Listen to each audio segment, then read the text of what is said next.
بسم اللہ الرحمن الرحیم وبہ نستعین وصلی اللہ علی نبینا محمد وعلی آلہ وصحبہ اجمعین ومن تبعهم بإحسان إلی یوم الدین وبعد. قال اللہ تبارک و تعالی قل هذه سبیلی ادعو الی اللہ علی بصیرہ انا ومن اتبعنی وسبحان اللہ وما انا من المشرکین.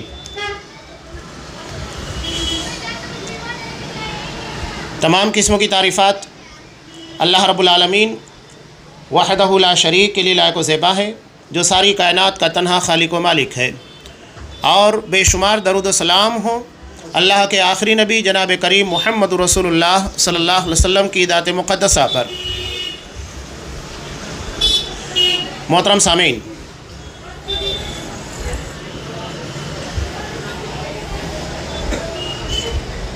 ارادہ اور نیت کسی بھی عمل کے کرنے سے پہلے جو کی جاتی ہے یہ بنیاد ہوتی ہے.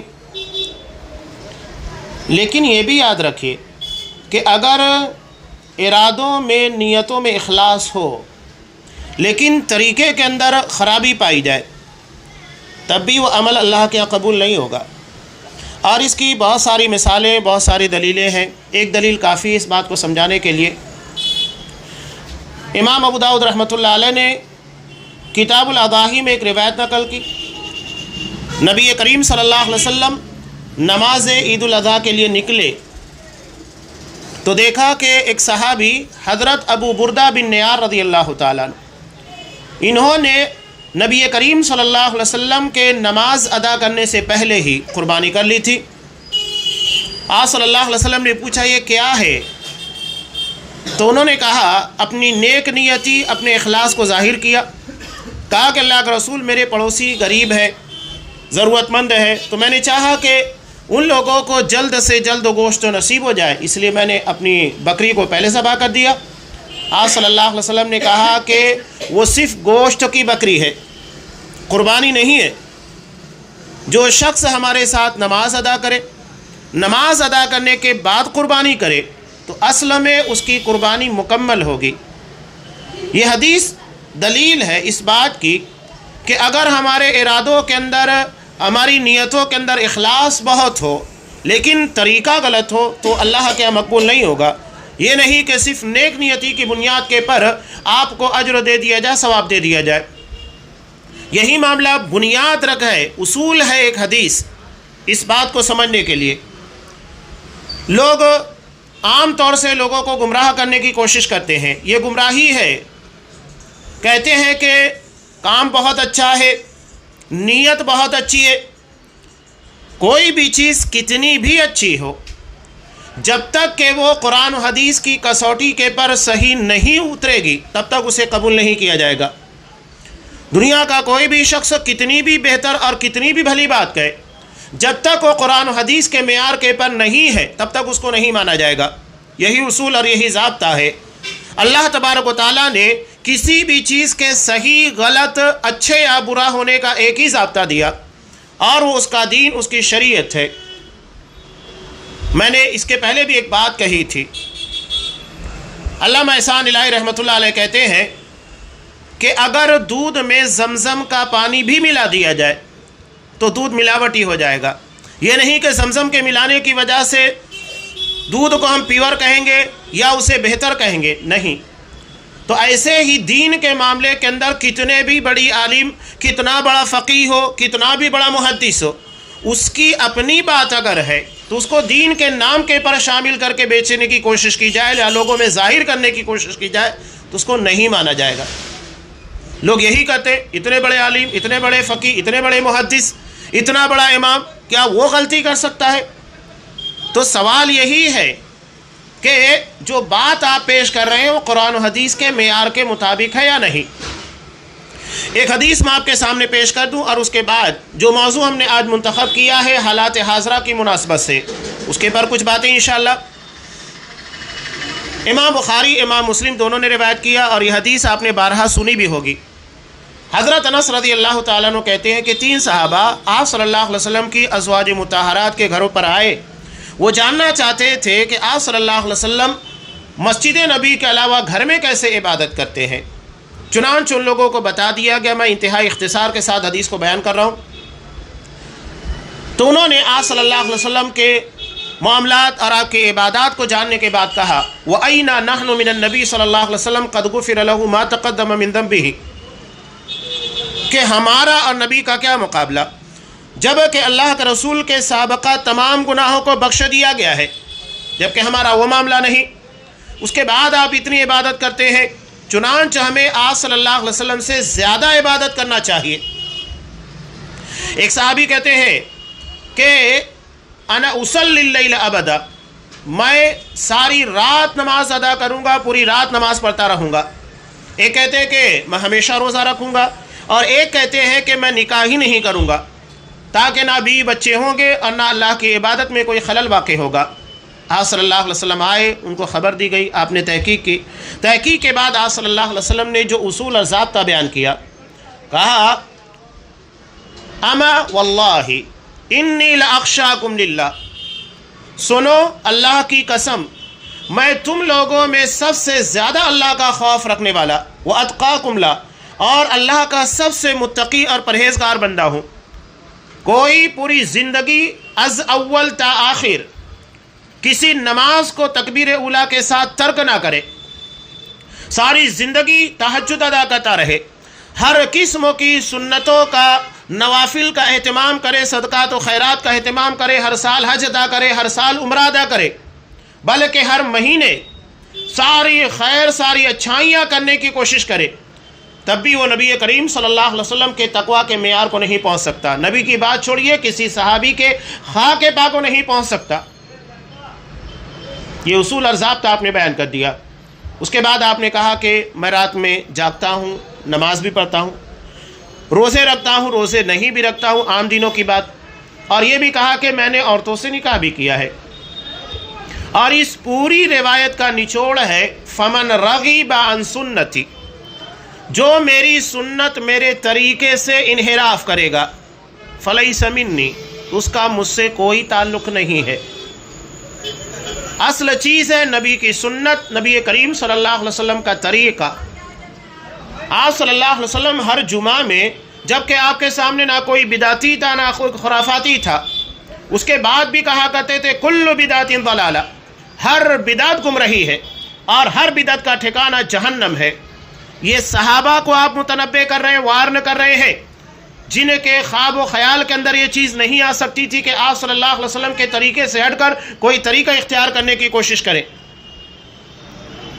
آپ متنبہ کر رہے ہیں امت محمدیہ کو، رسول کا مقصد کیا ہوتا ہے؟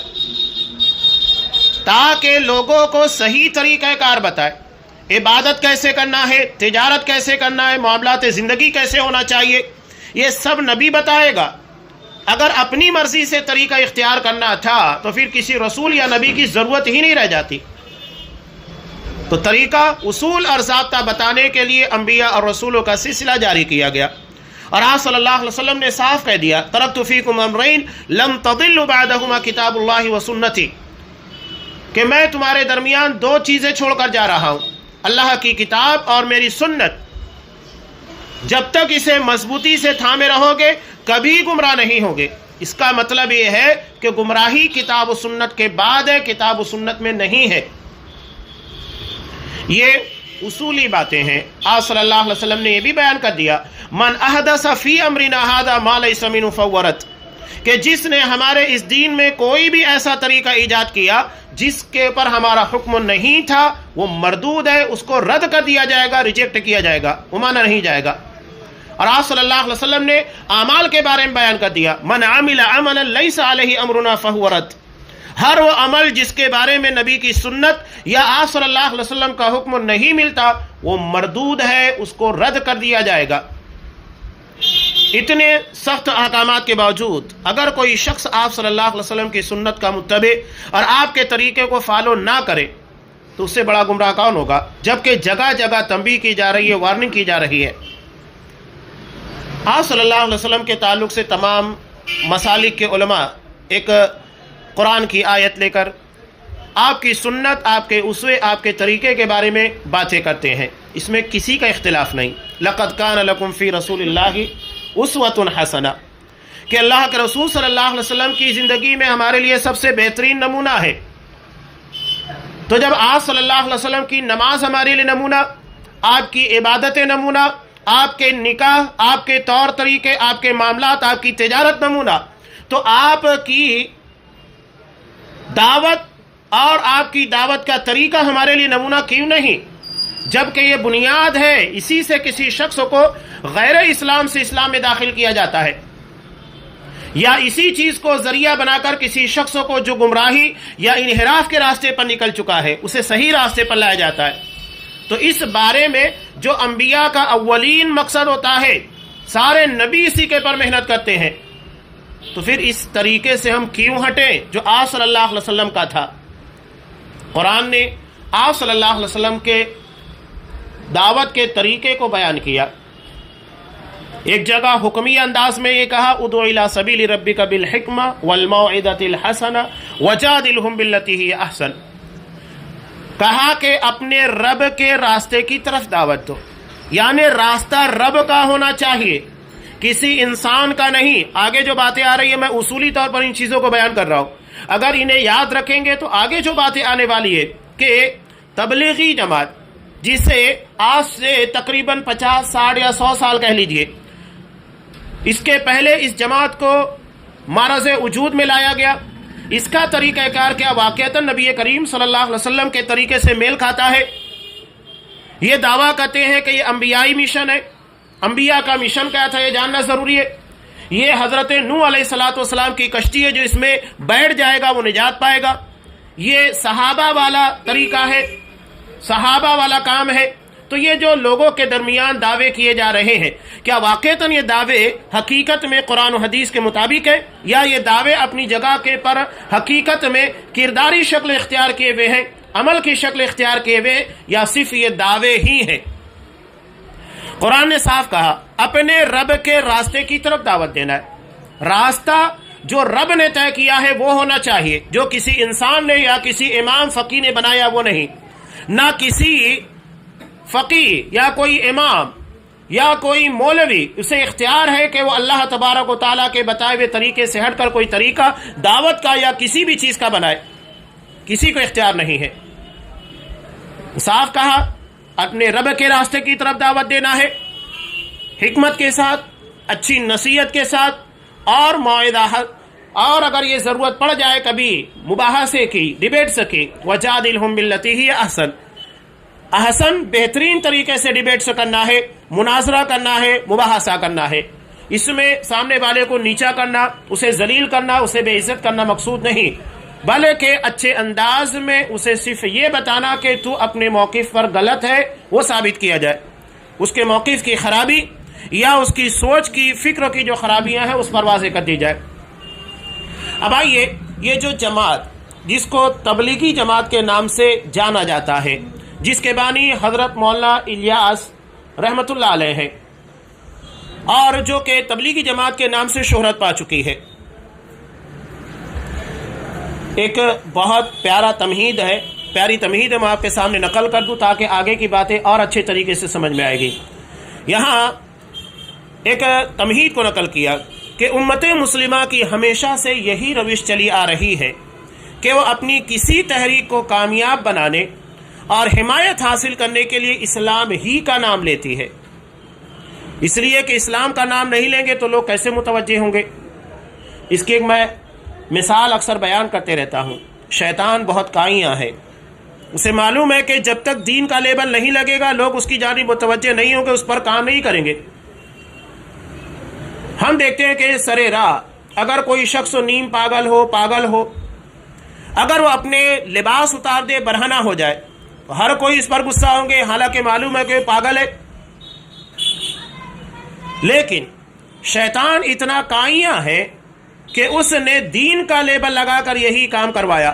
آپ دیکھیے کہ ہندوستان کا ایک مذہب کے ماننے والے، ان کے پیشواؤں کو دیکھیے، سر راہ شاہراہوں کے پر، سڑکوں کے پر، بغیر کسی جھجک کے، بغیر کسی شرم و حیا کے، پورے لباس کو اتار کر لوگوں کے درمیان گھومتے ہیں، لیکن کوئی شخص انہیں نظر اٹھا کر نہیں دیکھ سکتا، ٹوک نہیں سکتا، بول نہیں سکتا۔ کیوں؟ اس لیے کہ وہاں پر دین کا لیبل لگا ہوا ہے۔ وہ لیبل آپ ہٹا دیں گے ہر کوئی مارے گا، دین کا لیبل لگا دیں گے ہر کوئی اسے ماننے کے لیے تیار ہو جائے گا۔ تو شیطان کام کیا کرتا ہے کہ حمایت کامیاب بنانے اور حمایت حاصل کرنے کے لیے اسلام ہی کا نام لیا جاتا ہے۔ آگے لکھتے ہیں اور دین کا ڈنکا بھی پیٹتی ہے اور نعرہ توحید کی دلکشی اور اس کی تاثیری قوت سے فائدہ اٹھاتی ہے۔ ہر کوئی کہتا ہے کہ ہمارے پاس توحید ہے، ہم عقیدہ توحید کی دعوت دیتے ہیں، ہمارے یہاں پر نبی کی سنتوں کا اہتمام کیا جاتا ہے۔ آپ دیکھیے کہ جو سب سے زیادہ بدعات اور خرافات انجام دیتی ہے جو جماعت بریلویت، یہ کہتے ہیں کہ ہم تمہیں سنتوں کی طرف دعوت دیتے ہیں، میٹھی میٹھی سنت ہے۔ کیا سنت بھی میٹھی اور کڑوی ہونے لگ گئی؟ یہ ہر جگہ اسی لیبل کا فائدہ اٹھایا جا رہا ہے، دین کے لیبل کے پر ان چیزوں کو پیش کرنے کی کوشش کی جا رہی ہے۔ یہاں صاحب کتاب نے ایک بہت پیاری بات نقل کی اس جماعت کے پر، اس کے افکار، اس کے خیالات اور اس کے منہج کے پر بات کرنے سے قبل وہ کہتے ہیں تعجب تو اس پر ہے کہ جو کرامتیں حضرت محبوب سبحانی، خواجہ اجمیری اور دیگر بزرگوں کی طرف منسوب ہو کر شرک و گمراہی ہو جاتی ہیں، وہی کرامات و برکات اس جماعت کے مخلص بانیوں، رہبروں اور رہنماؤں کی طرف منسوب ہو کر ایمان و آگاہی کیوں ہو جاتی ہے؟ سوال ہے کہ جو چیزیں محبوب سبحانی، خواجہ اجمیری کی طرف منسوب ہے، جو واقعات اور جو قصے اور کہانیاں حقیقتیں نہیں، اگر یہ چیز شرک اور گمراہی کا ذریعہ ہیں تو بعین ہی وہی شکل کی تمام چیزیں ان لوگوں کے رہنماؤں کے اندر اور ان رہبروں کے اندر، بانی جماعت کے اندر پائی جاتی ہے، تو وہ ایمان اور آگاہی کا ذریعہ کیسے ہو جاتی ہے؟ حالانکہ دونوں بالکل ایک ہی طرح کے مقدمے ہیں، اگر ایک قبول کیا جائے تو دوسرا بھی قبول کیا جائے۔ یہی وجہ ہے کہ آپ دیکھیے کہ تبلیغی جماعت اور بریلویت، ان دونوں کے درمیان ایک دوسرے کے خلاف رسا کشی شروع سے جاری ہے، اور ہر کوئی ایک دوسرے کو کافر قرار دیتا ہے، مشرک قرار دیتا ہے، گمراہ قرار دیتا ہے، حالانکہ معیار جو ہے کتاب و سنت، اس کی بنیاد کے پر کوئی فیصلہ کیا جائے۔ ہم اپنی طرف سے کوئی فیصلہ نہیں کر سکتے، یہاں جو باتیں ہیں ان کی اپنی کتابوں کی، میں اس کی کچھ باتیں، کچھ اقتباسات آپ کے سامنے نقل کر رہا ہوں، فیصلہ آپ خود کر سکتے ہیں سننے کے بعد، بہت زیادہ ضرورت بھی نہیں ہے۔ اللہ نے اتنا شعور عطا کیا ہے کہ ان باتوں کو سننے کے بعد ہر مسلمان ذرا سا تدبر کرنے کے بعد یہ سوچ سکتا ہے، یہ فیصلہ کر سکتا ہے کہ حقیقت میں یہ جماعت واقعتاً انبیاء کے طریقے پر چلنے والی، صحابہ کے طریقے پر چلنے والی نوح کی کشتی ہے یا نہیں ہے۔ اب یہاں شروع میں جو باتیں نقل کی گئی ہیں انہیں سمجھنا بہت ضروری، ایک اصول اور ضابطہ بیان کیا گیا۔ صاحب کتاب لکھتے ہیں کہ شیخ الاسلام مولانا حسین احمد مدنی نے جماعت اسلامی کے تعلق سے، یعنی اسے جانچنے اور پرکھنے کے لیے ایک اصول بیان کیا تھا جو کہ ان کی تحریر میں ہے۔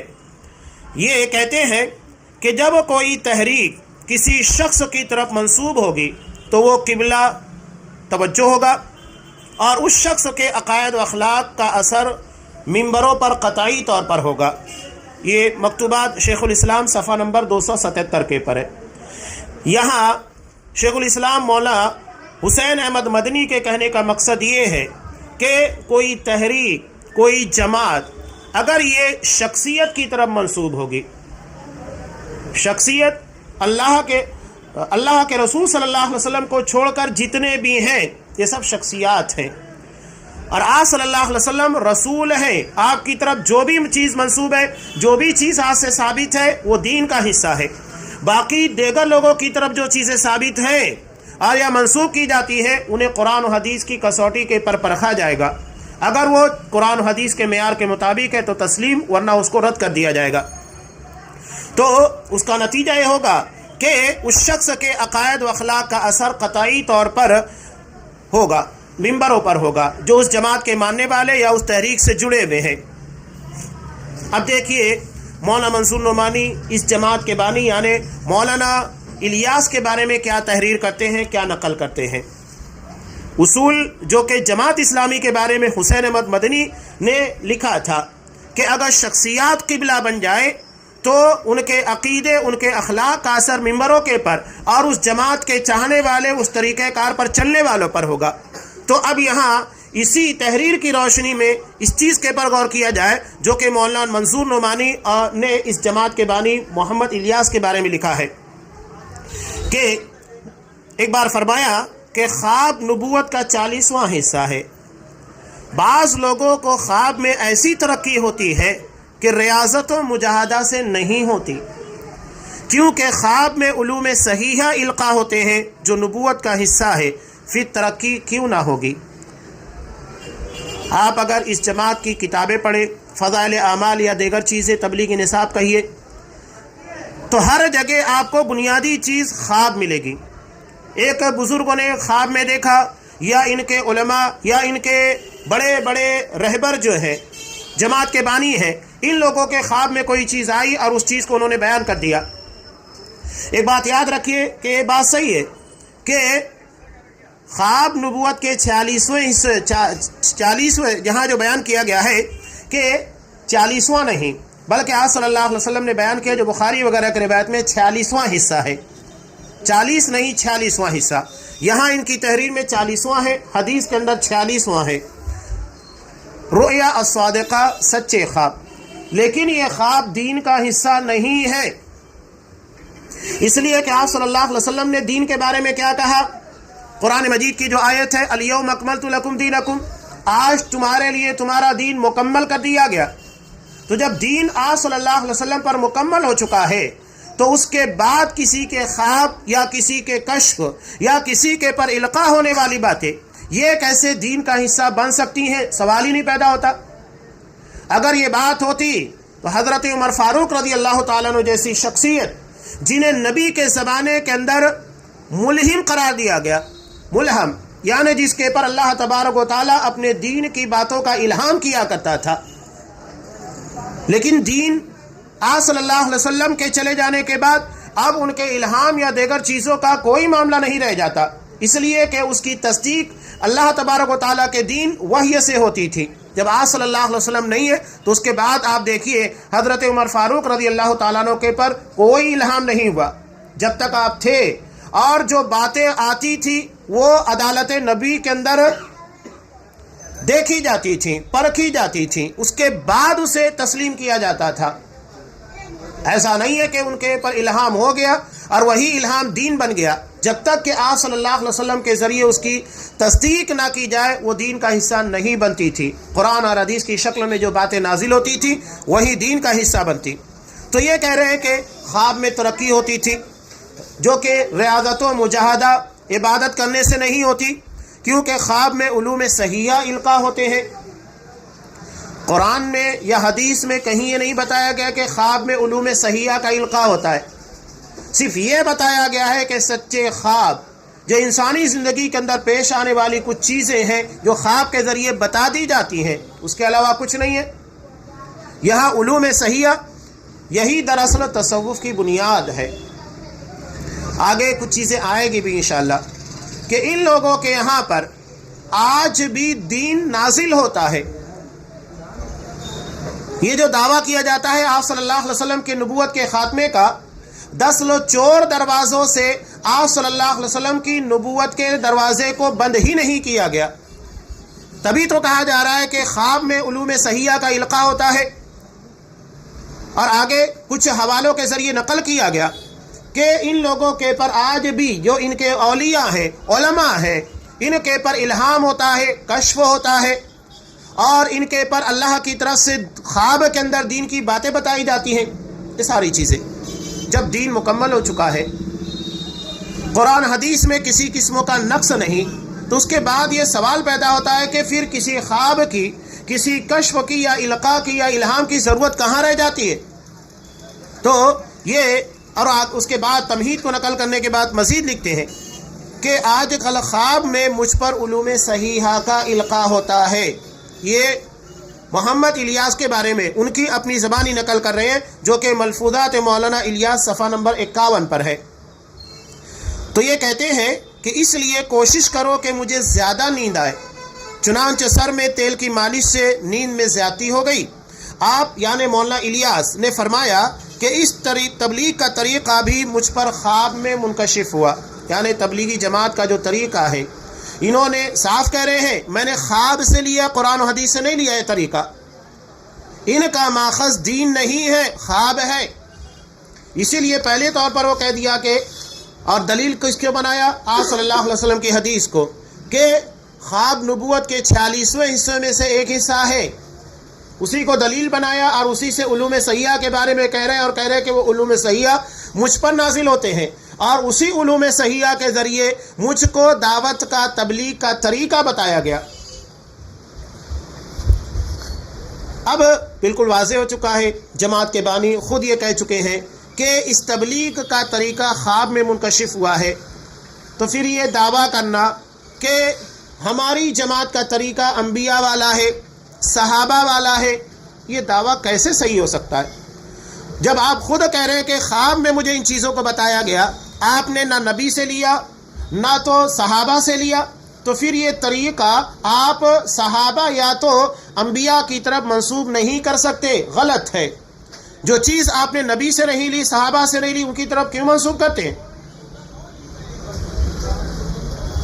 اب آگے ایک بات یاد رکھیے گا کہ دین کا واحد ذریعہ وحی ہے، وحی کے ذریعے قرآن نازل ہوا، حدیث نازل ہوئی، اس کے علاوہ کوئی اور ذریعہ نہیں ہے کہ اس کے ذریعے سے اللہ تبارک و تعالیٰ اپنے دین کو نازل کرے، اور یہ وحی صرف انبیاء اور رسولوں کے پر آیا کرتی تھی، اور یہی دین کا ماخذ ہے، اس کے علاوہ کوئی اور ماخذ نہیں ہے۔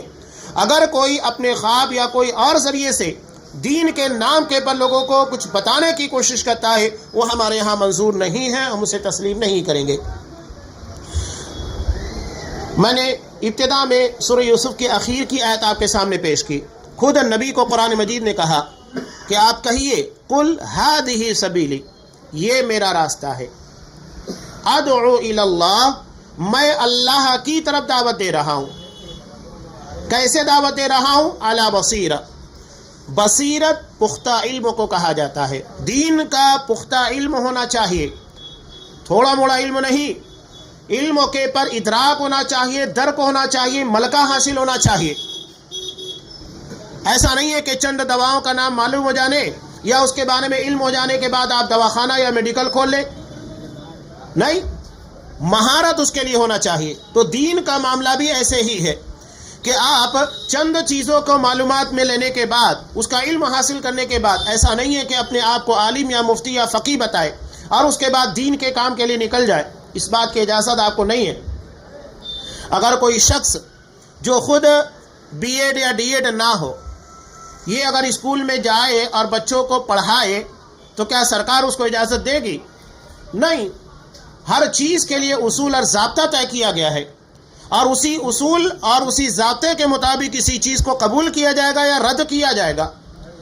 تو یہاں پر دعوت کا جو اصول قرآن مجید نے بیان کیا ہے وہ ہے علی بصیرہ، بصیرت پختہ علم کی بنیاد کے پر دعوت دینا ہے، اور یہ انا ومن اتبعنی، یہ دعوت کا کام اور اس طریقے پر کرنے والے لوگ کون ہیں؟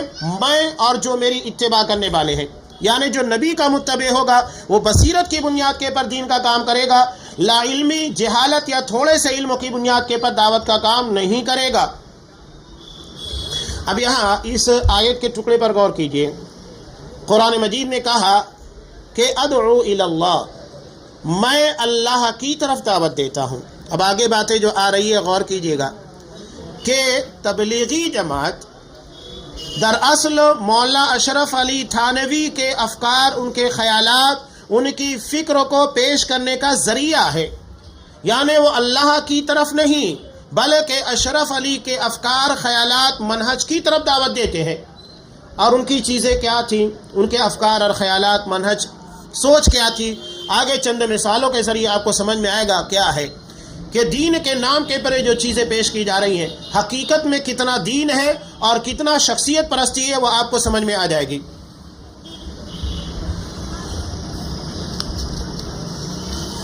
یہاں ایک اور قول ان کا نقل کیا ہے کہ ایک بار انہوں نے فرمایا کہ حضرت مولانا تھانوی رحمۃ اللہ علیہ نے بہت بڑا کام کیا، بس میرا دل چاہتا ہے کہ تعلیم تو ان کی ہو، جو میں نے منہج بیان کیا تھا، تعلیم تو ان کی ہو اور طریقہ تبلیغ میرا ہو۔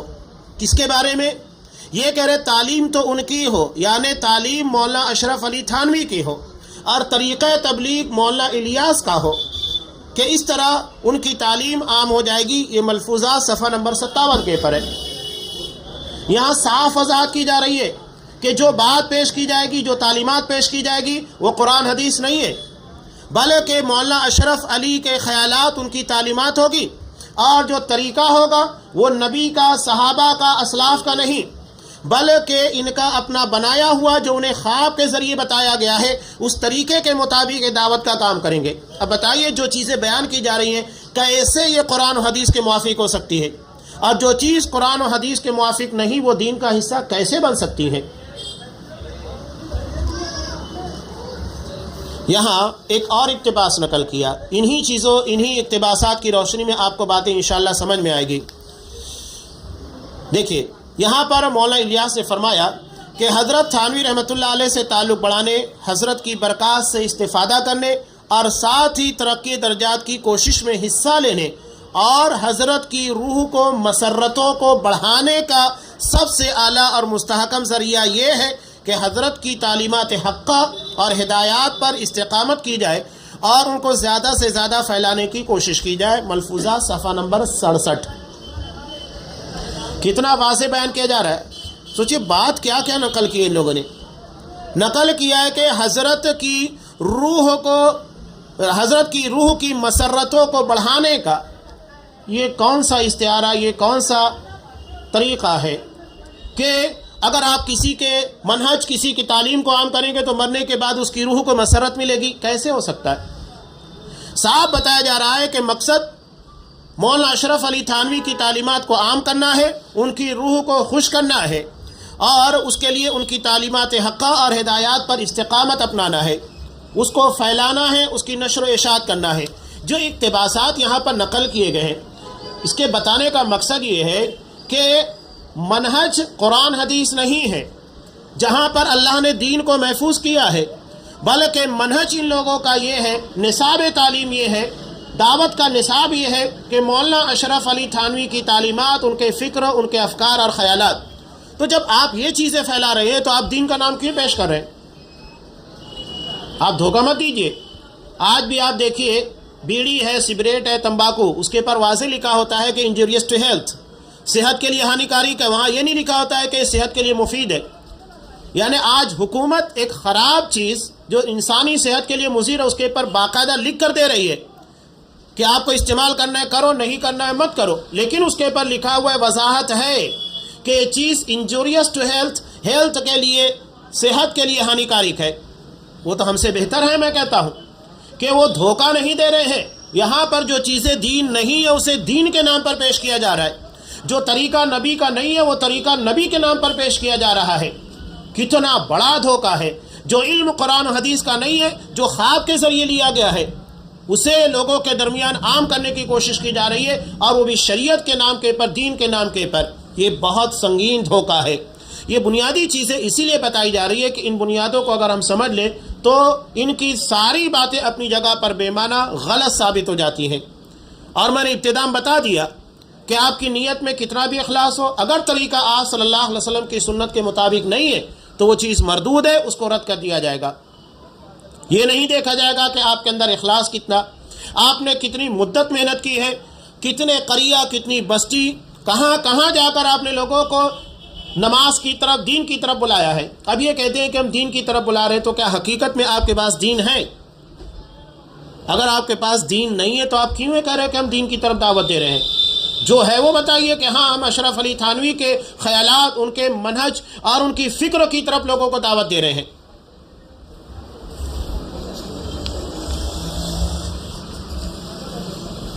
یہاں کچھ اقتباسات اور نقل کیے گئے ہیں جو کہ مولانا ابو الحسن ندوی اس جماعت کے بانی مولانا الیاس کے بارے میں نقل کرتے ہیں۔ سوچئے شروع سے ہی یہ باتیں جو نقل کی جا رہی ہے، انحراف، گمراہیاں آپ کو ہر جگہ ملے گی ابتدا سے۔ چنانچہ لکھتے ہیں، کتنا غیر محفوظ جملہ، کہتے ہیں کہ امی جی فرمایا کرتی تھیں کہ اختر، مولانا الیاس کا نام اختر تھا، الیاس اختر، مجھے تجھ سے صحابہ کی خوشبو آتی ہے۔ کبھی وہ پیٹھ پر محبت سے ہاتھ پھیر کر فرماتی کیا بات ہے کہ تیرے ساتھ مجھے صحابہ کی سی صورتیں چلتی پھرتی نظر آتی ہیں. یہ مولانا ابو الحسن ندوی دینی دعوت کے صفحہ نمبر 42 کے پر نقل کر رہے ہیں. آپ اگر ابتدا کی باتیں کہ مجھے صحابہ کی خوشبو آ رہی ہے، چلو یہ سب بات اتنی قابل اعتراض نہیں، لیکن یہ کہ تیرے ساتھ مجھے صحابہ کی سی صورتیں چلتی پھرتی نظر آتی ہیں، یہ کیا معنی ہے؟ اپنے افکار، باطل خیالات کو سہارا دینے کے لیے اسی طرح کی من گھڑت باتوں کو پیش کیا جاتا ہے. جن لوگوں کے پاس قرآن و حدیث کے دلائل ہو، انہیں ان ساری چیزوں کی ضرورت نہیں ہے. وہ تو اللہ کے رسول کے فرامین کو، آپ کی سنتوں کو، اللہ کے کلام کو پیش کرے گا. اسے کہاں ضرورت ہے ان ساری باتوں کو بنانے کی؟ یہاں پر بنانے کا مقصد یہ ہے کہ ان کی شخصیت کو شروع سے اس طریقے کی بتایا جائے کہ صحابہ کے چاہنے والے اور صحابہ ان کے ارد گرد منڈلاتے رہتے تھے، یہ ان کا مرکز تھے نعوذ باللہ، اس لیے ان کی باتوں کو مانا جائے. اب آگے دیکھیے، اور بھی چند چیزوں کو نقل کیا گیا ہے کہ ایک بار مولانا محمد قاسم نانوتوی نے حاجی امداد اللہ مہاجر مکی پیر و مرشد سے شکایت کی کہ جہاں تسبیح لے کر بیٹھنا ایک مصیبت ہوتی ہے، اس قدر گرانی کے جیسے 100 من کے پتھر کسی نے رکھ دیے، زبان و قلم بستہ ہو جاتے ہیں. تسبیح وغیرہ جو کی جا رہی ہے اس کے پر وہ تفسیریں نقل کر رہے ہیں. اس پر حاجی جی نے ان سے فرمایا، یہ نبوت کا آپ کے قلب پر فیضان ہوتا ہے. آپ کے قلب پر، یعنی دیکھیے آگے جو باتیں نقل کر اس سے سمجھ میں آئے گا کہ یہ نبوت کا آپ کے قلب پر فیضان ہوتا ہے. یہ ثقل یعنی بوجھ ہے جو حضور صلی اللہ علیہ وسلم کو وحی کے وقت محسوس ہوتا تھا. تم سے حق تعالیٰ کو وہ کام لینا ہے جو نبیوں سے لیا جاتا ہے. یہ سمان قاسمی جلد نمبر 1 صفحہ نمبر 258 پر ہے. بتائیے اس اقتباس کی روشنی میں کیا مانا جائے؟ یعنی یہاں پر امداد اللہ مولانا قاسم نانوتوی کے بارے میں صاف نقل کیا جا رہا ہے. یہ سارے اس جماعت کے بانیان میں اور اس جماعت کے رہبروں میں شمار کیے جاتے ہیں، جن کی باتوں کو پیش کر کے تبلیغی جماعت کو بنایا گیا اور اس کے نصاب کو تیار کیا گیا ہے. یہی باتیں آپ کو ان میں ملے گی. یعنی یہاں پر صاف طور پر قاسم نانوتوی کو نعوذ باللہ نبی کی طرح، اور نبی کی طرح جس طرح نزول ہوتا ہے اللہ کی طرف سے وحی کا، اس طریقے کا بتایا جا رہا ہے. یہ سب نبوت کے پر حملہ ہے نعوذ باللہ، نبوت کے پر ڈاکے ڈالے جا رہے ہیں. یہی وجہ ہے کہ آپ سید معراج ربانی حفظ اللہ کی ایک تقریر جس میں انہوں نے انہی چیزوں کو نقل کرنے کے بعد سوال کیا، اور وہی موضوع ہے آخر قادیانی ہی کافر کیوں؟ کہ اگر وہ نبی کی نبوت کے پر ڈاکہ ڈال رہے ہیں تو انہیں کافر کرا دیا جا رہا ہے، تو یہ سب کیا ہے؟ یہاں پر ڈائریکٹلی کہا جا رہا ہے کہ آپ کے قلب پر نبوت کا فیضان ہو رہا ہے. یہ بوجھ جو حضور صلی اللہ علیہ وسلم کو وحی کے وقت محسوس ہوتا تھا، وہی تمہیں بھی محسوس ہو رہا ہے. اللہ تعالیٰ تم سے نبیوں والا کام لینا چاہتا ہے. سب کا مطلب کیا ہے؟ یعنی نعوذ باللہ اشارے اور کنائے میں مقام نبوت کے پر انہیں فائز کیا جا رہا ہے. اب اس کے بعد بھی اگر ہم اس کے خلاف نہ بولیں تو کل محمد رسول اللہ صلی اللہ علیہ وسلم سوال کر بیٹھے کہ میری نبوت کے پر حملے کیے جا رہے تھے، میری نبوت کے پر ڈاکے ڈالے جا رہے تھے، تم کیا کر رہے تھے؟ قرآن و حدیث کو غیر محفوظ بنایا جا رہا تھا، دین کے نام کے پر دین کا مذاق اڑایا جا رہا تھا، دھچیاں بھی کھیلی جا رہی تھی، تو ہم کیا جواب دیں گے؟ یہ سنگین قسموں کے اقتباسات ہیں. آگے مولانا ابو الحسن علی ندوی مولانا الیاس کے قلب پر نبوت کے فیضان کا ذکر کر رہے. دیکھیے مولانا یعنی مولانا الیاس فرماتے تھے کہ جب میں ذکر کرتا تھا تو مجھے ایک بوجھ سا محسوس ہوتا تھا. حضرت گنگوہی سے کہا تو حضرت تھرا گئے اور فرمایا کہ مولانا محمد قاسم نے یہی شکایت حاجی صاحب پیر و مرشید سے فرمائی تھی، تو حاجی صاحب نے فرمایا تھا اللہ آپ سے کوئی کام لے گا. یہ دینی دعوت صفحہ نمبر 45 کے پر ہے. یعنی یہاں پر مولانا الیاس کو بھی نعوذ باللہ اسی مقام کے پر فائز کرنے کی کوشش کی گئی جس مقام کے پر مولانا قاسم نانوتوی کو فائز کیا گیا تھا کہ نبیوں جیسا بوجھ محسوس ہو رہا ہے. ثقل اور وہی بارے گنا یہ لوگ بھی محسوس کر رہے ہیں جو نبی آج صلی اللہ علیہ وسلم کے پر جب وحی نازل ہوتی تھی اس کی کیفیتیں جدا جدا تھی. آپ کی شخصیت بھاری ہو جاتی، آپ کو لگتا کہ کوئی بھاری چیز آپ کے پر رکھ دی گئی ہے۔ ایک مرتبہ آپ صلی اللہ علیہ وسلم اونٹنی پر بیٹھے تھے، وہی نازل ہونے لگی، اونٹنی بیٹھ گئی آپ کے بوجھ کی وجہ سے۔ ایک مرتبہ حضرت عائشہ صدیقہ رضی اللہ تعالیٰ عنہ کے زانو مبارک کے پر آپ سر رکھے ہوئے تھے، اسی اثنا میں وحی نازل ہونے لگی، تو کہتی ہے کہ مجھے ایسا لگتا تھا کہ میرے ران کی ہڈی ٹوٹ جائے گی۔ یعنی جو تصور، جو احساس آپ صلی اللہ علیہ وسلم کو تھا، وہی نعوذ باللہ یہاں قاسم نانوتوی اور اس کے بعد مولانا الیاس کے بارے میں نقل کیا جا رہا ہے۔ اب اس پر ہم کیا فیصلہ کریں؟ سب بنیاد ہی آپ کو متسلسل نظر آئے گی۔ اب آگے دیکھیے اور جو چیزیں نقل کی گئی ہیں، اپنی باتیں پیش کرنے زیادہ انہی کے اقتباسات کے پر آپ توجہ دیجئے، سمجھ میں آ جائے گا کہ یہ کتنا صحیح اور کتنا غلط ہے۔ آگے نقل کرتے ہیں یہی مولانا ابو الحسن ندوی، تم سے حق تعالیٰ وہ کام لینا ہے جو نبیوں سے لیا جاتا ہے۔ اس سے بخوبی واضح ہو گیا کہ نعوذ باللہ مولانا الیاس کے قلب اطہر پر بھی فیضان نبوت ہوتا تھا۔ پھر اس کے بعد پیغمبرانہ منصب کی طرف ایک اور قدم بڑھاتے ہوئے تحریر فرماتے ہیں۔ آپ نے فرمایا اللہ تعالیٰ کا ارشاد ہے کنتم خیر امہ اخرجت للناس تأمرون بالمعروف وتنہون عن المنکر، کہ تم سب سے بہترین امت اور جماعت ہو جسے لوگوں کے لیے نکالا گیا ہے، بھلائی کا حکم دیتے ہو، برائیوں سے روکتے ہو۔ اس کی تفسیر میں مولانا الیاس صاحب کیا نقل کرتے ہیں؟ وہ تفسیر جو کہ آپ کو آپ صلی اللہ علیہ وسلم، صحابہ سے، آپ کی احادیث سے، ہمارے اسلاف سے ملتی ہے، اس سے بالکل ہٹ کر آپ کو ملے گی۔ کہتے ہیں کہ اس کی تفسیر آیت کی خواب میں القاء ہوئی کہ تم مثل انبیاء علیہم السلام کے لوگوں کے واسطے ظاہر کیے گئے ہو، نعوذ باللہ۔ یعنی جس طرح نبیوں کو لوگوں کی اصلاح کے لیے ظاہر کیا جاتا تھا، اسی طرح تمہیں بھی ظاہر کیا گیا ہے۔ ڈائریکٹلی انہیں مقام نبوت کے پر فائز کر دیا گیا۔ یہ ملفوظات الیاس صفحہ نمبر 51 کے پر، جب کہ اس کی تفسیر یہ ہے ہی نہیں۔ اس کی تفسیر امت محمدیہ ہے کہ امت محمدیہ سب سے بہترین جماعت ہے، کہ جنہیں اللہ نے لوگوں کے لیے پیدا کیا، سب سے اولین مخاطبین اس کے اصحاب کرام تھے، اور اس کے بعد جو بھی صحابہ کے طریقے پر چلے گا سب اسی کے حکم میں آتے ہیں۔ لیکن یہ کہہ رہے ہیں کہ اس کے مصداق خواب میں جو تفسیر ان کو بتائی گئی، جو قرآن اور حدیث سے ثابت نہیں ہے، نہ کسی صحابہ سے نہ کسی مفسر سے، یہ بتا رہے ہیں کہ اس کی خواب کی تعبیر انہیں بتائی گئی کہ تم مثل انبیاء علیہم السلام کے لوگوں کے واسطے ظاہر کیے گئے ہو۔ یہاں تین باتیں اس ایک خواب کی تفسیر کے ذریعے انہوں نے بتائی۔ پہلی بات تو یہ ہے کہ نعوذ باللہ انہوں نے اپنے آپ کو نبیوں کی طرح ظاہر کیا۔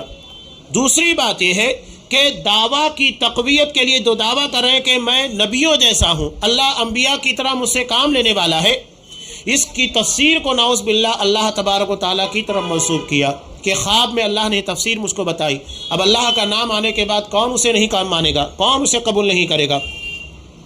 اور تیسری اور سب سے اہم اور سنگین بات کہ انہوں نے نعوذ باللہ اللہ تبارک و تعالیٰ پر بہتان باندھا ہے۔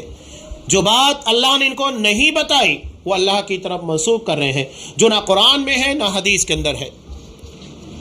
اب بتائیے جب ان کا عقیدہ ایسا ہے، ان کی فکر ایسی ہے، اور ان لوگوں کا منہج دعویٰ کیا جاتا انبیاء جیسا لیکن ہے نہیں، تو بتائیے پھر یہ کیسے دین کا کام کرنے والے یا صحیح منہج کے پر قائم جماعت ہو سکتی ہے؟ کہیں پر شروع سے لے کر آخر تک آپ کو قرآن حدیث یا اسلام کی تعبیر کے مطابق جماعت نظر ہی نہیں آئے گی۔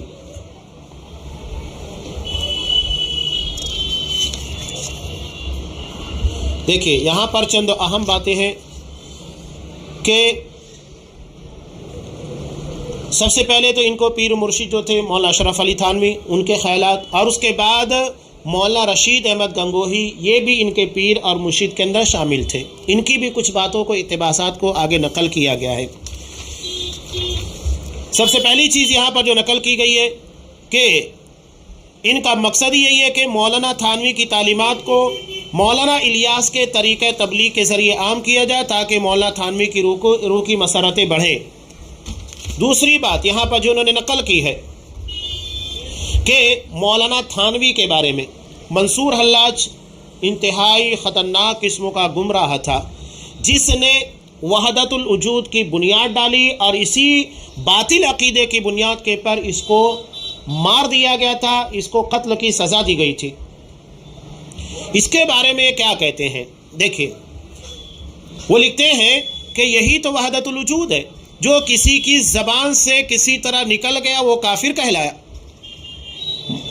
منصور حلاج نے کیا کہا تھا اپنے آپ کو؟ ان الحق، یہ اس کا نعرہ تھا، یہی وحدت الوجود ہے دراصل، یعنی نعوذ باللہ میں حق ہوں، یعنی جس طرح اللہ ہے اس طرح میں بھی ہوں، اللہ تبارک و تعالیٰ مجھ میں شامل ہے، میری ذات میں حلول کیے ہوئے ساری مخلوقات کے اندر اللہ تبارک و تعالیٰ حلول کیے ہوئے ہیں۔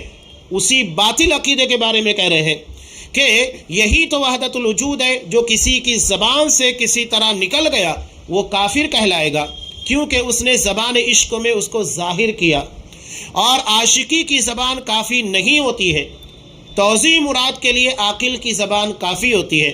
چنانچہ محققین اسی وحدت الوجود کو زبان عقل سے ظاہر کرتے ہیں، ان پر کوئی فتویٰ نہیں لگایا جا سکتا۔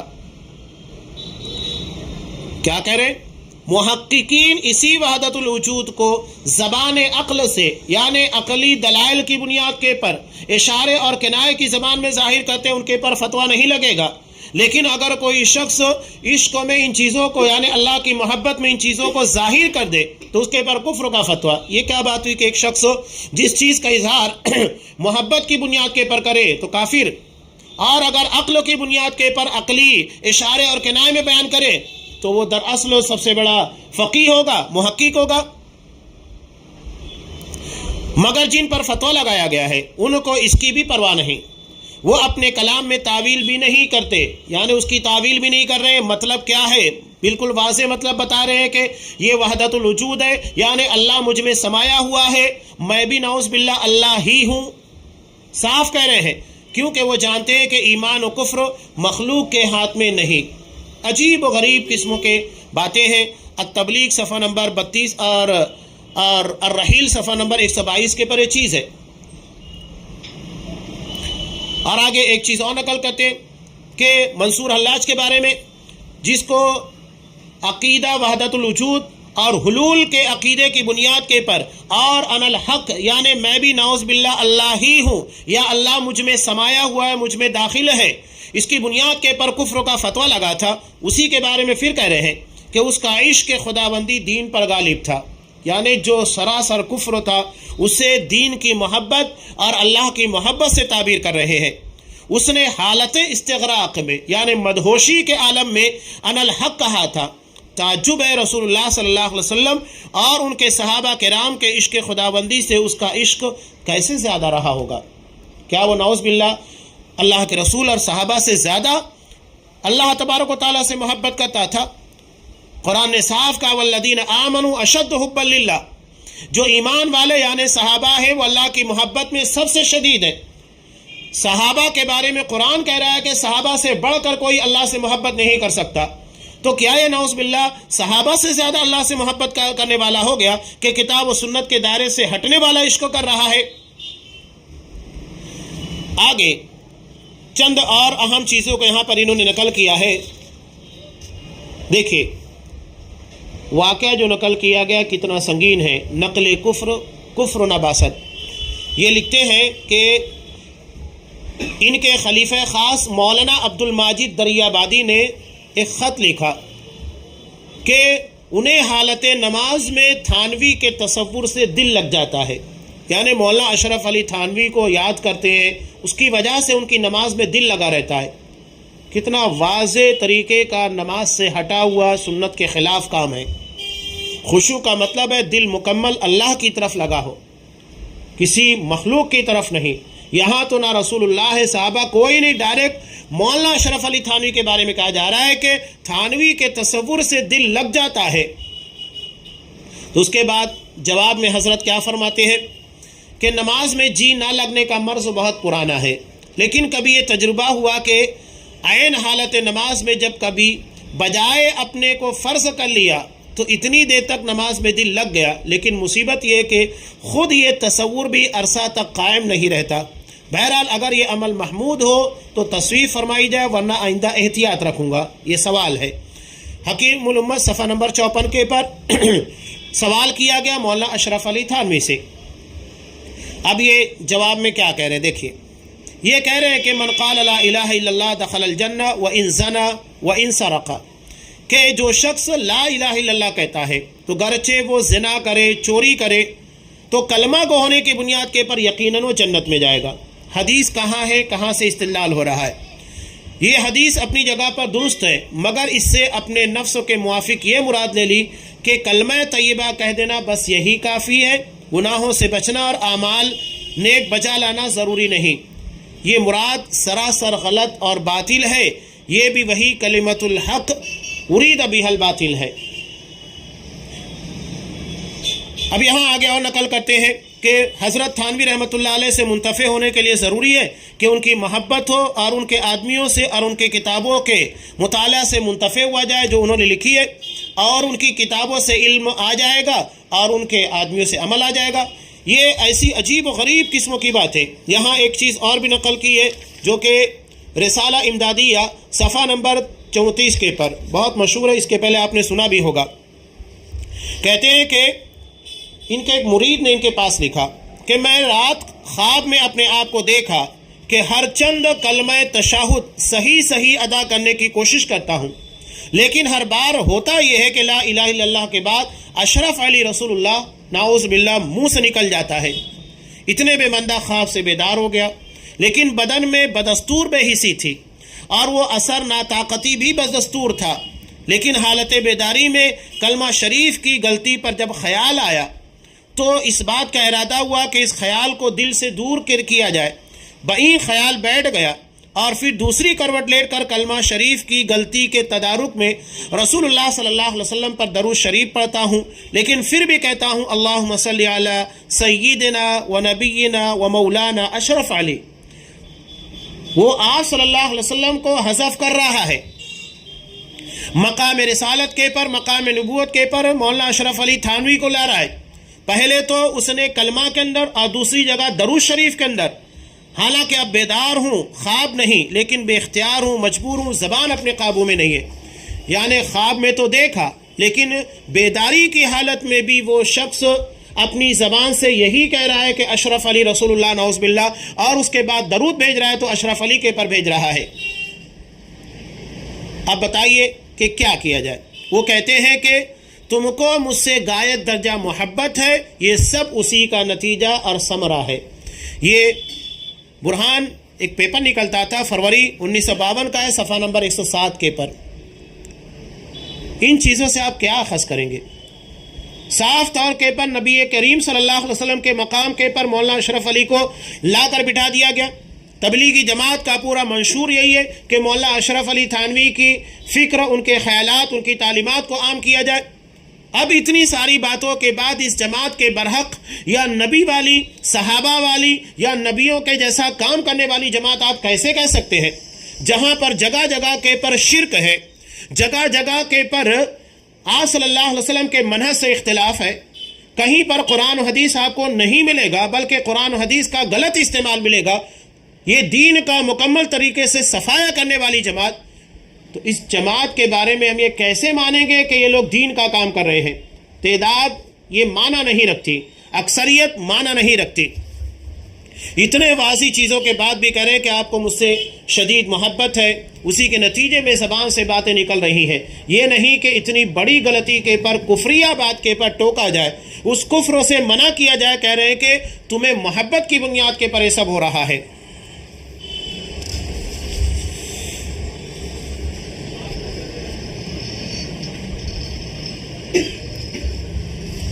اب یہاں مولانا رشید احمد گنگوہی کے تعلق سے کچھ باتوں کو نقل کیا گیا ہے جو کہ دو ستونوں میں سے ایک ستون ہے، مولانا اشرف علی تھانوی اور اس کے بعد مولانا رشید احمد گنگوہی۔ ان کے تعلق سے آپ نے بہت کچھ پڑھا بھی ہوگا۔ نبی کریم صلی اللہ علیہ وسلم کو ایک لقب عطا کیا قرآن مجید نے رحمت للعالمین کا۔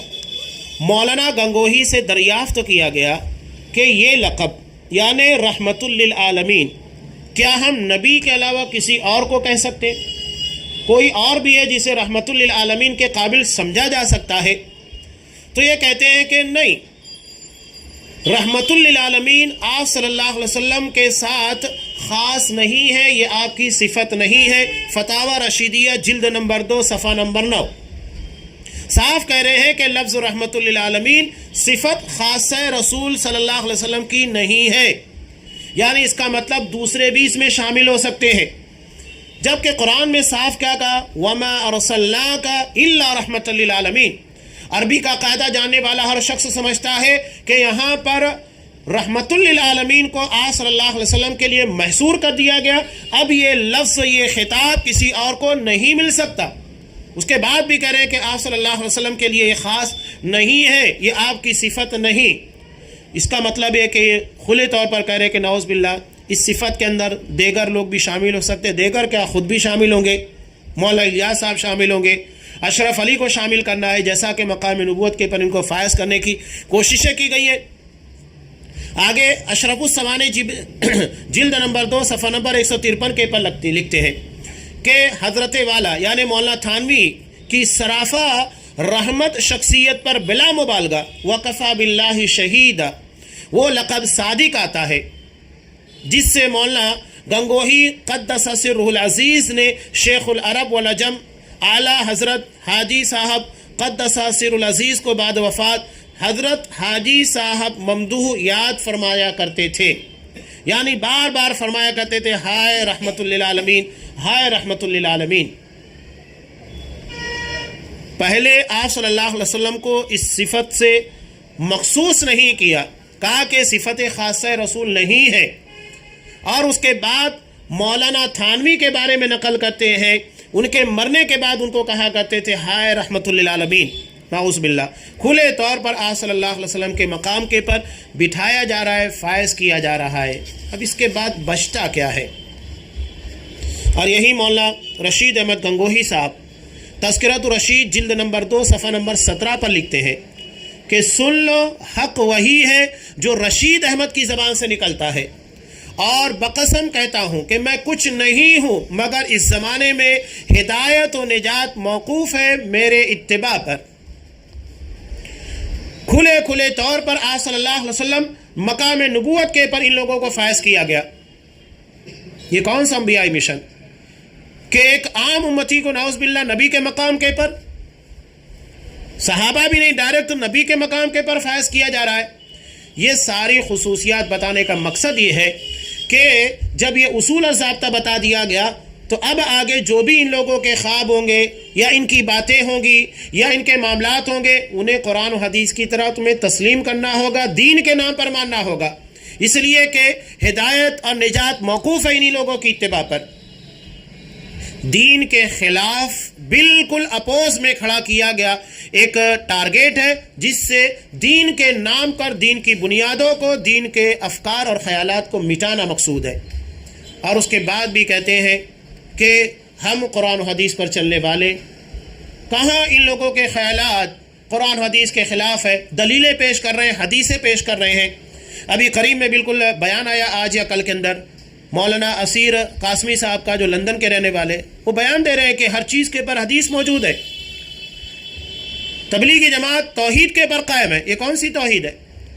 جہاں پر وحدت الوجود کا عقیدہ ہے وہاں توحید ہوگی، جہاں ہر کسی کے اندر نعوذ باللہ اللہ مانا جاتا ہے وہاں توحید ہوگی، جہاں ہر جگہ کے پر نعوذ باللہ کہیں اشرف علی تھانوی کو، کہیں مولانا رشید احمد گنگوہی کو مقام نبوت کے پر فائز کیا جاتا ہے، وہاں پر نبی کا طریقہ اور نبی کی سنت باقی رہے گی، سوال ہی نہیں پیدا ہوتا۔